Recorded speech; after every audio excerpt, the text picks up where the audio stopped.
What makes a legend? How does ordinary become extraordinary?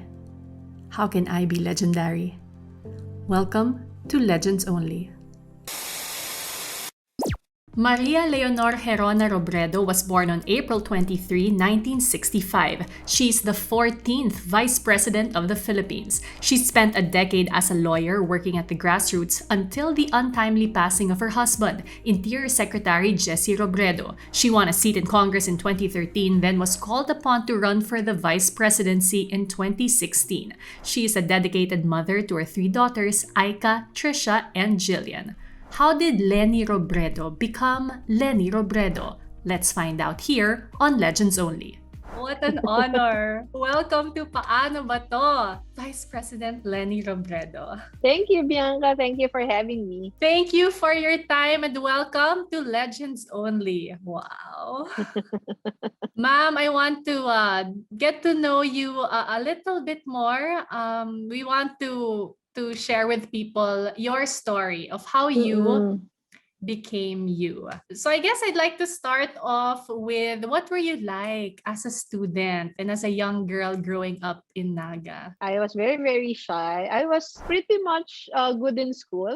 I was okay with my academics. I was active in school activities, pero I was so shy. My mom was a teacher in the school that I went to, all-girls school. Parang sa akin, I was forever being compared to my mom. Kasi yung mom ko, parang siya, superstar. She was an extrovert. She was dancing the ballet until I was in high school. Tapos, she was into theater. Tapos ako sobrang baliktad. Tapos, pati yung itsura ko, Bianca.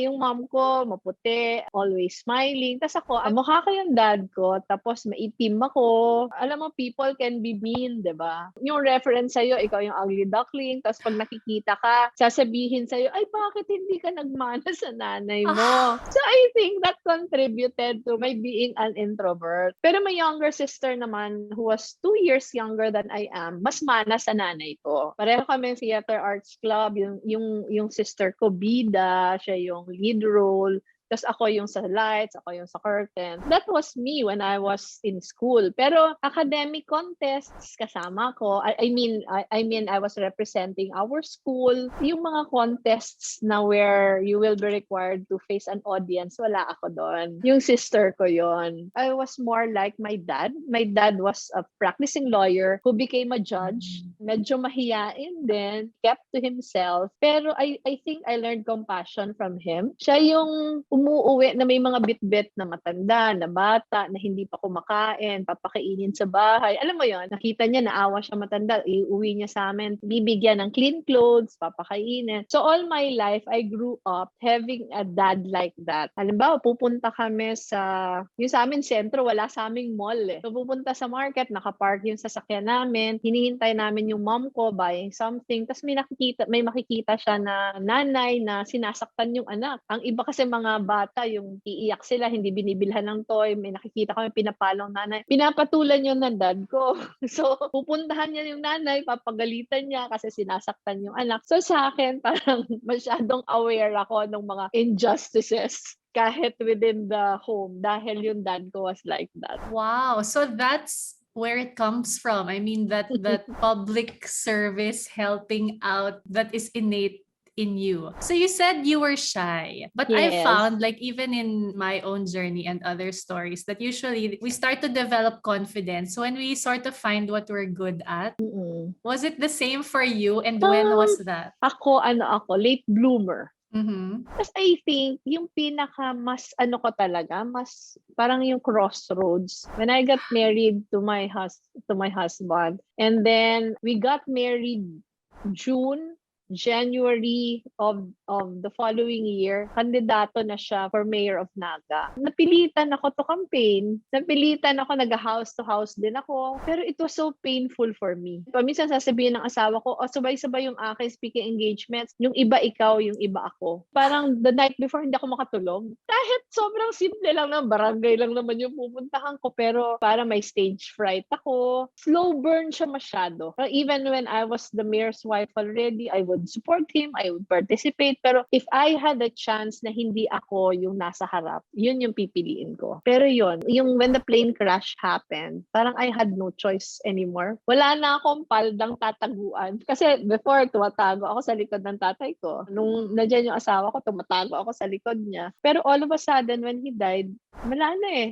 Ako na yun eh. Wala nang iba. I had to be there for the children. Para my husband left responsibilities that I had to fulfill. So all of a sudden, yung lahat na fears ko were cast aside. Parang naging secondary na yung fears ko dun sa responsibilities ko. How come the impression that I get from like an outsider looking into your world is that parang you're not faced being the only woman in a man's room, let's say? Where do you get that?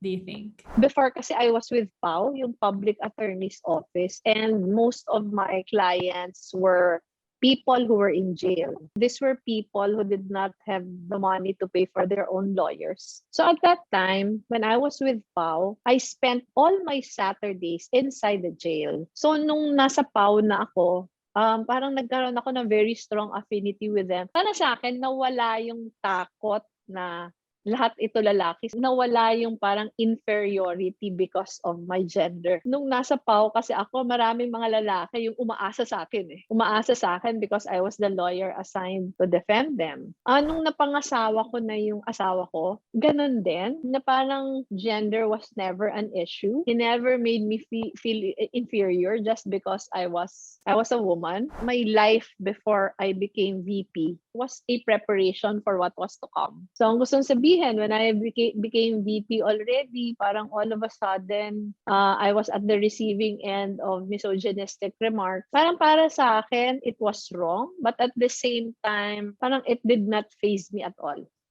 In the sense na parang I was never pushed to a corner and asked whether I was worthy because I was a woman. So it helped me survive the many things that happened when I was VP already. Eventually, of course, your relationship with your husband and being exposed to the world of politics led to you stepping in his shoes, kumbaga, and entering the world as well. There is a saying that power doesn't change a person, that it only reveals who you truly are. Do you agree with this? Yes, 200%. My husband has been in politics since 1988. So that's more than half my lifetime already. And, we have seen so many politicians already. And ang pinaka-lesson sa akin, pero hindi ko naman sinasabi, Bianca, na ako napakatino ko, hindi ako magiging gaya sa kanila. Pero just the awareness that power will change you. It helps to keep yourself in check. Ganun yung exercise namin na mag-asawa when he was still alive. Meron kaming gabi-gabing exercise kasi Naga is so small, Bianca. I don't know if you can relate. When my husband was mayor, our us time was after dinner. We will allow the kids to watch TV and I will drive him around. Wala kaming driver, so I will drive him around. Nakataas pa yung paa niya sa dashboard. Pero ang pinakasadya niya, he will check if all the street lights are working. Kasi ang sinasabi niya, if a street light is not working, that reveals governance. Kung pabaya ka as a mayor, etc., etc. Pero while we're doing that, yung parang cruising along, yun yung parating pinag-uusapan namin. How our day went, what were the issues he had to confront during the day, and parating napapag-usapan yung mga thin line between decisions. Mm-hmm. When you have power, some things get so easy. The privileges. So meron kami, Biancang, parating sinasabi sa bawat isa na huwag tayo niyan kasi baka masanay tayo. It was what we said to each other every day. Now while I'm driving him na ganito, yung aming kahit friend, na ino-offer na halimbawa maggamitin yung ganito na libre. Halimbawa pupunta kami somewhere para mas madali yung magdaan mo sa airport. Basta the privileges that come with power. Parati namin sinasabi, wag tayo niyan kasi baka masanay tayo. So yung biro namin, pag nasanay tayo, baka hanap-hanapin natin. And I think naging very helpful siya to have someone who helps you check yourself. Kasi paminsan, ako ngayon na ako na yung politiko, I do the same exercise na ako na lang. Na nililista ko yung ano ba yung mga pinagdaanan during the day na baka may thin line between what is right and wrong. Na baka hindi naman wrong pero yon? Baka masanay? Sa akin, I think yun.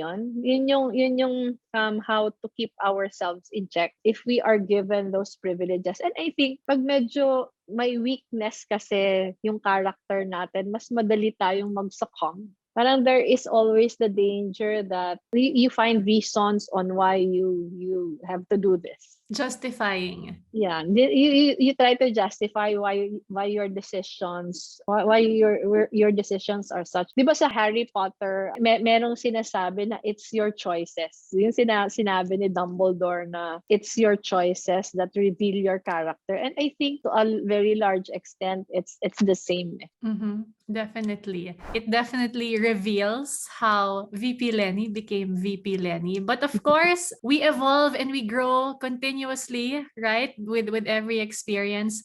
How do you feel you are still becoming Leni? Para sa akin, Bianca, hindi tayo static eh. Whatever age we are in. Halimbawa ako, I'm 56 now. Pero I feel like I'm still evolving. And I'm evolving because of the many experiences that I go through. I come across with. I learn a lot from my daughters. Up until now, I learn a lot from the very young people who I am working with. Ganun naman siguro yung essence ng pagkabuhay natin eh. Yung you never stop being open to change. Yung siguro yung mahalaga lang na nag-evolve ka into someone better. So yung sa akin, I'm very open to evolving still.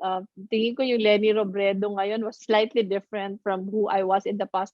Sabi ko nga sobrang mahiyain ako. Ang prayer ko everyday, Bianca, laging wisdom, discernment, saka guidance. Kasi I think yun naman yung kailangan, lalo na with the work that I have. Yes. As a final question for all my Legends Only guests, what would your advice be to the person watching or listening to this and listening to your story now to find what they are meant to do and the path they are meant to take? I always tell this to my daughters, na you are where you are meant to be. When we are much younger kasi we always wonder, di ba, where should I be? Pero para sa akin kasi, yun nga eh, you are where you are meant to be. Gusto sabihin na kung asan tayo ngayon, ito yung nakatakda talaga for us. Kaya kailangan natin pagbutihin. Parang the grass is not greener on the other side of the fence. Parang the grass will be greener where you are. Depende sa'yo. You have to be the best that you can be today. Kasi in the future, when you look back,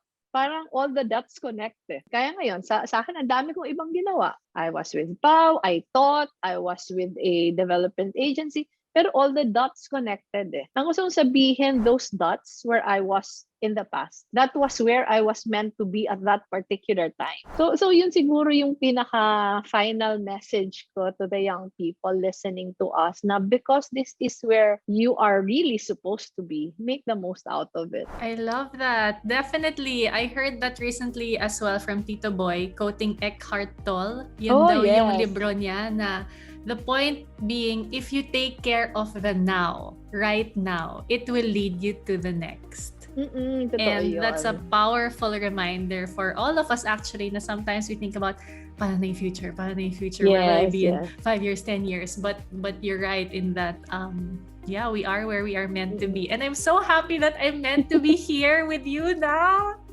Maraming salamat. Maraming salamat din. Thank you, Bianca.